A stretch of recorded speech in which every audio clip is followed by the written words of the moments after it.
What's up, everybody? Welcome back. Friday, 2 emails for today. They're kind of both multi-part. So back to our normally scheduled programming. No food for thought this week because I haven't really been thinking that deeply. Been a little bit distracted. Shit's going on. What else before I get started? Okay, check out this flannel. Independent flannel, embroidered in the top, what is that, left breast pocket above it. You can't probably even see it with this microphone. It's online. I did 100 of them. And this is actually the first prototype. The guy here in town who does these for me is awesome. I picked these up. I released them on, what does Instagram call it? A broadcast channel? Yeah, that's what it is. So if you're on that channel or you follow me on that, you already had the opportunity to see these. There's way less than 100 right now. So if you want to get one, I'll put a link in the show notes and you can grab one. If not, then cool. Flannels aren't for everybody. And here we go. Okay, got the red smoke. Gun run, north or south, west of the smoke, west of the smoke. Okay, copy, west of the smoke. I'm looking at danger close now. Come on with it, baby, give it to me, I need it. You're cleared hot. Copy, cleared hot. All right, here we go. 2 emails.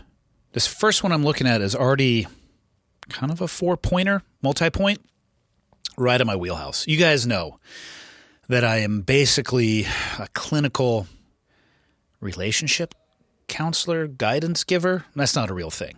And I actually don't know why people ask me these questions because I have stumbled my way through life and been very fortunate to, it seems at least, to fall forward in life as opposed to backwards. There's certainly nothing unique about me, and man, have I made some mistakes and fallen short of who I wanted to be. I'm going to answer these questions through the lens of my own personal beliefs and experiences, and hopefully it helps somebody else out there. Part 1. This weekend I caught my wife of 7 years, the mother of my 3 children, sexting with one of her coworkers. Needless to say, I'm devastated. She is extremely remorseful and understands how much damage she has done, but so is everyone that gets caught. This is an interesting one. Is she remorseful or does she regret getting caught? Not for me to answer because I'm not in this situation. I have found, though, that occasionally, sometimes, people try to hide regret under the banner of remorse when they don't actually feel that bad about it. They feel bad about getting caught. Part 2. For years, she gets drunk and tells me how worthless I am. I believed her. I've sought out counseling and go regularly, but never was honest with them or myself about the real issue was, her. Okay. I'm going to put a pin in this and answer this one as I get to it. Was the issue her, or was the issue you tolerating the way that she treated you? All right. At the end of the day, let's talk. We'll go back to the circle of influence or circle of concern, or maybe even we'll steal a granule from Jocko. Extreme ownership, which for clarity, I largely agree with that principle, but I think it can be taken too far. And I can get into that at some other point in time. But huge fan of Jocko. Love what he's doing. Known the guy forever. He's amazing. I love his book. You can control you. You can control your actions, your behaviors, your thoughts to some degree. I try to control my thoughts sometimes, and they go all over the place. What I try to control is which ones I grab onto and which ones I let fly by. Not an expert at it, not perfect at it, but if you grab onto the wrong ones and sink your teeth into the wrong ones, it's amazing how negative that can be for you. So the way that she was treating you, her behavior, I'm going to put that in her bucket. Your level of tolerance, your level of potentially making excuses, your level of absorbing that without making a correction in yourself or taking a different action, I'm going to put that into your bucket. Not that there's some water that can spill over between the two, but let's be really clear. The real issue with her is her. The real issue with you or with anybody else watching this or listening to this, your issues are yours. And that sucks to hear and think about because that means you need to go look into the mirror. And I'm not trying to place blame or anything like that, but when you're talking with a counselor, of which I have had a good amount of time doing so, and it's had an amazing impact on my life, it's very easy to sit there and try to blame what is going on in your life on everybody and everything other than taking that look in the mirror. I'm not saying that you haven't done that. I'm just putting that out as a general word of caution to people who may be consuming this. So think about that. What was the real issue? And I'll leave it at that. I never wanted anyone to think she was a bad person, so I'd eat a shit sandwich and I would protect her. That is not uncommon behavior for somebody that you have amount of love for, that share a relationship with, that share kids with. I can understand that. I don't know if it's the healthiest long-term approach, but I understand why you would do so. Part 3. Last week we found out my son has a cyst on his brain that has been causing him severe migraines, and we are referred to the children's hospital in the area for more tests. That's all I know at this point. Conclusion. I don't want to be with my wife any longer. My children are young, and I'm worried about them and what a divorce will do to them. I don't want to spend half of their childhood away from them. My kids are just about the only thing that holds me together most days. Before my mom died, she told me that if she knew that my dad would have never changed after the first 5 years of marriage, she would have left him at the time. They stayed married until her death. Before I move further, I'm going to address something here in this conclusion. I don't want to spend half of their childhood away from them. My kids are just about the only thing that holds me together most days. Think about why that may be. It might be the case because of how unhappy you are in the relationship with their mother. If you were to change that dynamic and to get a breather, to get a break, to be able to take a breath, you might find that it's not only your kids that are, what were the words that you use, holding you together on most days. You might find a whole another arena and aspect in your life that will be able to provide that you're not able to see right now because of the situation that you are in. And also, divorce does not have to mean that you'll only see your kids half of the time. It also doesn't mean that you're going to get to see them more than that either. I think each situation is hopefully handled with diligence and individually, even though in my own, not my own personal experience, but what I've seen mathematically, it doesn't always net itself out at 50-50. But ask yourself if the situation that you are in right now, are you the best version of yourself possible? Are you able to be in the time that you have with your kids? Are you present? Are you not consumed with other things?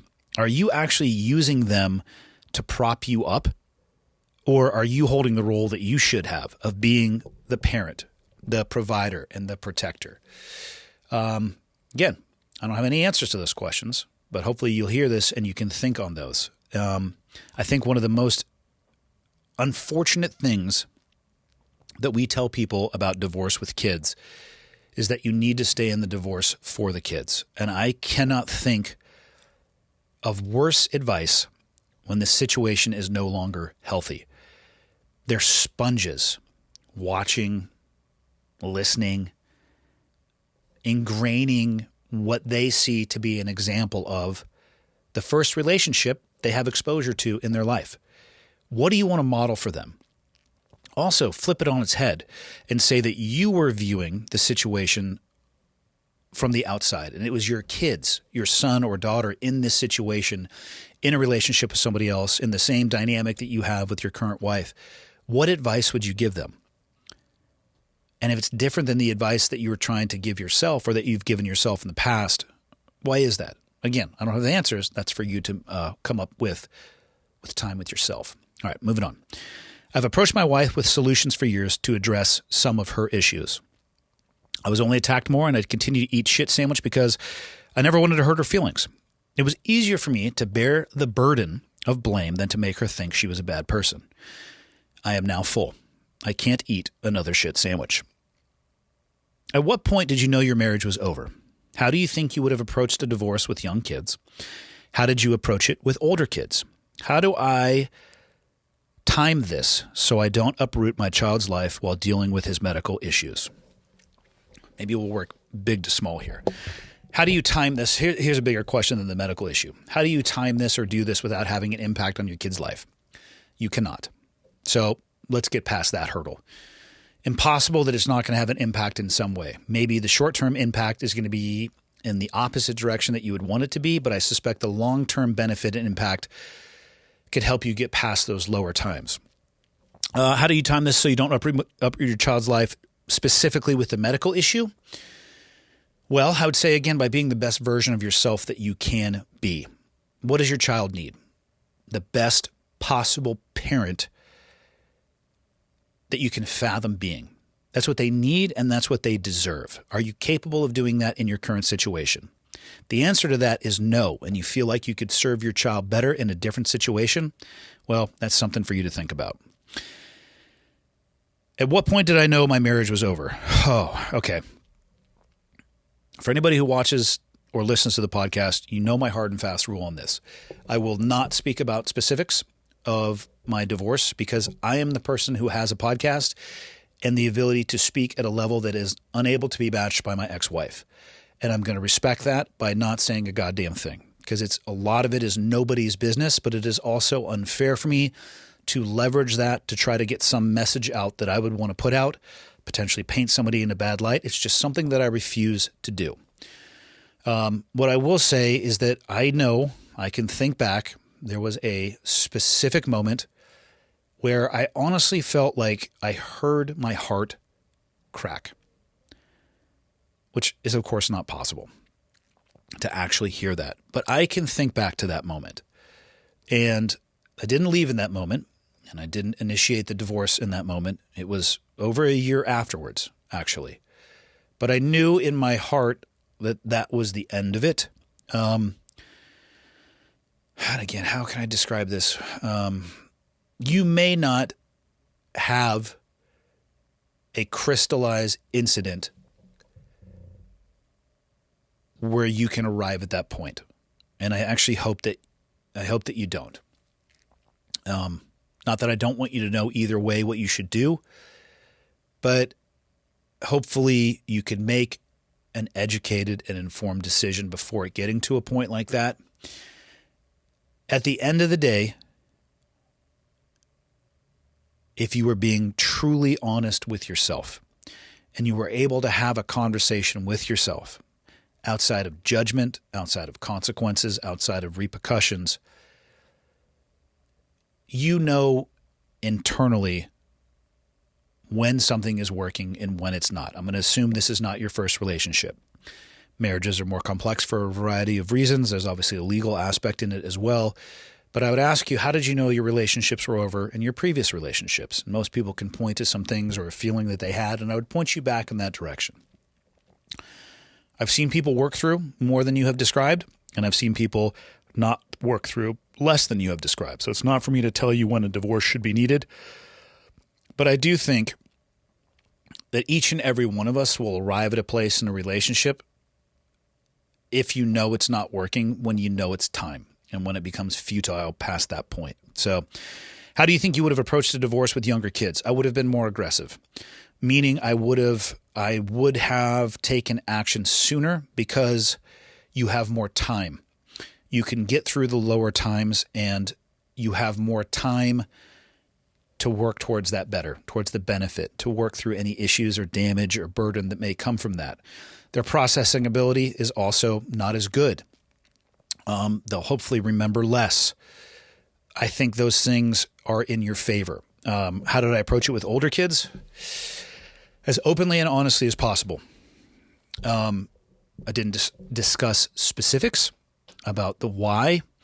I talked about the process, likely what the process was going to entail, how long it was going to take, and constantly and consistently tried to express to them that it didn't mean that I was not going to be their father. It just meant that I wasn't going to be married to their mom, that I wasn't going anywhere, that I wasn't going to be an absentee father, that I wasn't going to be a part of their life, and that more than anything, I wanted the opposite of those things. Now, why did I take that approach? Because they were older and they had a more enhanced processing ability. So I don't know where your kids are in that spectrum. Wife is 7 years, mother of 3 children. They're probably pretty young. They may not remember the divorce, and maybe that's in your favor. I don't know from a psychology or psychiatry perspective which one has more or less impact or burden on the kids. I suspect it would be when they were younger, but I don't know. Pros and cons to both. Your decision to make. There's no good time to get a divorce. I should say there's no perfect time. I think when it arrives at the point where it's doing damage, it's no longer healthy and impacting those that you love or those around you, that's probably a good time, but there's no perfect time. So I know I didn't directly answer your question, and I may have left you with more questions than answers, but think on it. Realize the gravity of the decision, but the decision about your marriage has nothing to do with your ability to be a father to your kids unless you let it. It's possible, and I would hope that if you move on, if you make that decision, it allows you to continue to grow as a person, to become better and better and better as a parent. And then at the end of the day, there's really no question about the value or whether or not the legitimacy of the decision in and of itself. So I'll leave you with that. Question 2. I am 18. Grew up with divorced parents and live with my mom. My mom remarried, and my stepdad was and is abusive, but always was so much bigger and stronger than me, so I couldn't do anything about it. I tried to convince my mom to leave him, but out of fear and love, in air quotes, she wouldn't. I moved to college at 17 and was 2.5 hours from my hometown, something that my overly controlling and narcissistic mother was completely against. However, I was getting paid to go and was on pace to be a doctor with relative ease. Fast forward 4 months into college. After my birthday, I was in town for my best friend's funeral, and because I had time to, I went with my mother and stepfather to visit my brother on base in a base in Alabama. We'll leave the base name out of it. On the way back to my mom's house, where I was staying for the weekend, an argument began, and it became dangerous for me, so I stated that I was going to leave when we arrived. Things escalated, and my stepfather attempted to strangle me to death. Having worked out and put on a lot of weight and strength, which he didn't know about because this was the first time he had seen me in months, I kicked that motherfucker's ass. Relieving somewhat, but I am not a violent person, and did it completely out of fight or flight instinct, so I still feel guilty over it for some reason. I don't think that's uncommon. Violence, the idea of violence and the reality of violence are two very different things. There's some great things about social media and movies and the ability to, transport yourself through space and time and watch this stuff. What it doesn't show in any of those mediums are the long-term consequences on a lot of the things that happen when it comes to trauma-inducing events, like we'll call violence. What could be considered trauma-inducing events, and that does that equally into everybody. Getting in fights hurts. Winning fights can hurt. Wow. Plural of, yeah. It's an interesting word day. Winning fights can hurt, singular, not plural. Crossing the threshold for people who have never been violent before to that place where you are can be really jarring. I know people who have thrown up afterwards, and I know people had a really hard time coming to grips with what they did because they never thought that they would be capable of doing it. I think all of that's okay. I'm not an expert on what goes on in between the years. I guess my whole point in saying all of that is that the expectation is often very different from the reality. And that's okay. So it seems like you were acting in self-defense. Another portion of this, maybe call the fucking cops. If a guy tries to strangle you to death, that might be worth a 911 call. Obviously, retroactively, not in the moment where their hands are around your neck. You might want to deal with that first, but I digress. My mom defended him, which led to the cops being called. Super common, unfortunately. The defense of the aggressor in these unhealthy situations is not uncommon. You wish that it would be. You would want it to be. This is a super common narrative, and that sucks. So my mom's side of the family disowned me. And luckily, me reconnecting with my dad completely, which has been amazing. So one side of your family disowned you, you've reconnected with your dad. Oh, and I also had to attend that funeral the next day, so it was quite the 24 hours. It sounds like it. Anyway, the car I paid for was in her name. I was underage when it was bought, and a lot of my stuff was in her house still, all of which has been kept from me. I had to buy a new car and all new stuff and no longer could afford college and had to drop out and move back to home to live with my dad. A lot more happened, but if I wrote all the other shitty things, I'd have a book by the end of it. My question to you is, I've bounced around jobs and I'm currently in the union, but I've always considered military service. My girlfriend doesn't want me to because of how bad inflation is, and enlisting seems like a good way to sign up for being completely broke again, which I'm afraid of. What would you recommend that I do in life or even just with my career? Because right now I don't love anything that I do, and I literally haven't had enough experience to find anything that I'm passionate about. I grew up playing sports, and I've always loved a team environment. I have solid discipline, and I like the idea of law enforcement when I'm old enough to do it in my state because I spend most of my free time in high school serving others in one way or another, and I want to continue that in some capacity. If you read all this, then I'm sorry for the super long email, and if you respond, thank you for the comments and recommendations you may make. Man, it's okay to not know what you want to do at the age of 18.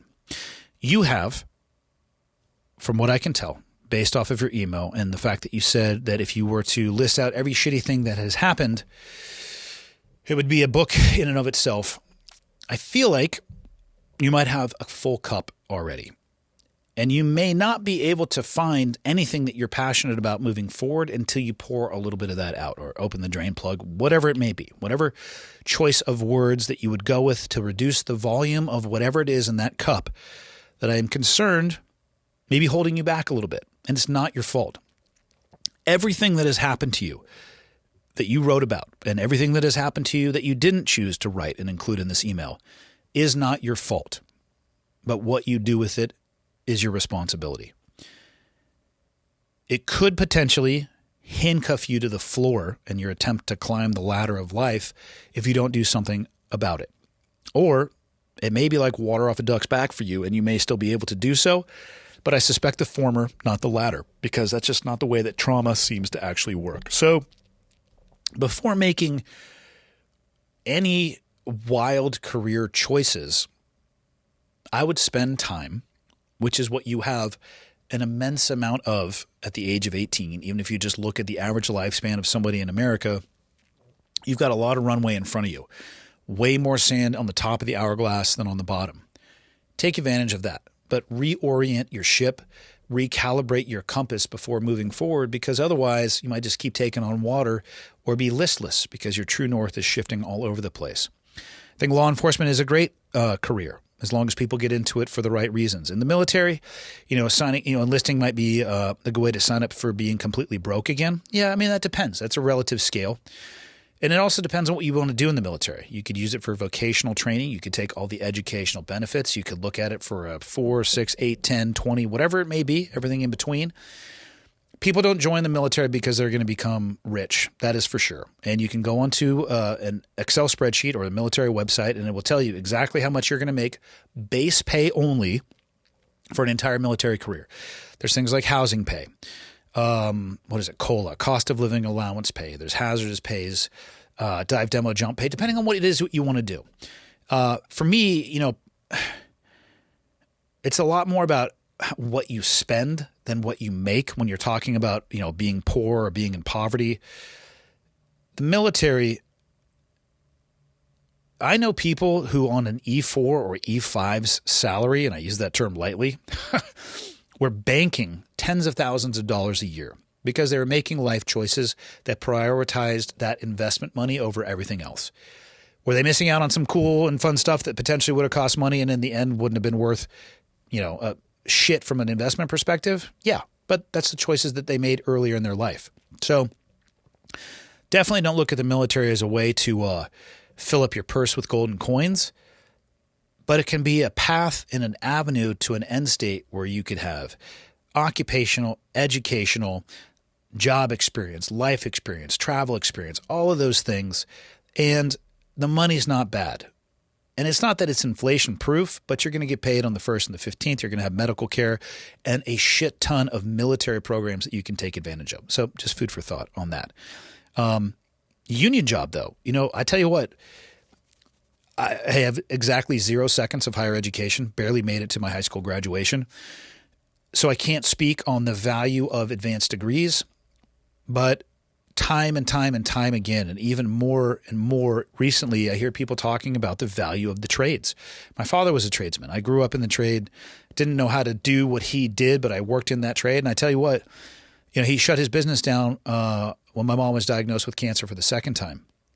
Had he not done that, he could have worked until the day that he dies. The trades are such an amazing skill set to have. And if you're willing to work, you're never going to go hungry. So don't blow those off either. I don't know what type of union you're a part of because you didn't put it on here, but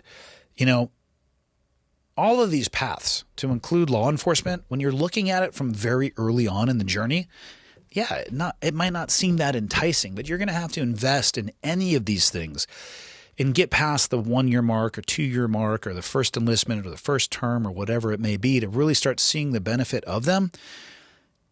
The overnight 10-year success, it's not real. You're going to have to invest that time, effort, energy, sweat, equity into these things.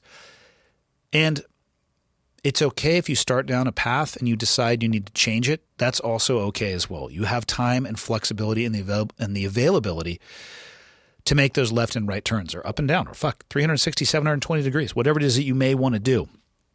You have options, I guess. And so instead of trying to give you a definitive path to go down, I'll end with what I've already said.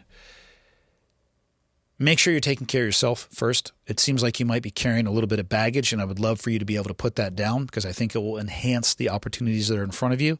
Explore them. Don't be afraid to change, and be aggressive with the ones that you take. Put the pedal to the metal as hard as you can, because if you find that you're driving down a road you don't like it, turn that car around and go back. That's what you have the ability to do at the age that you are at. I envy where you are. Not the trauma aspect of that. That sucks, and that's a lot for anybody to bear. But you got a lot of great choices. Economics, just the paycheck itself, is important. I don't know if it is the single most important thing. And that's it. See you guys on Monday.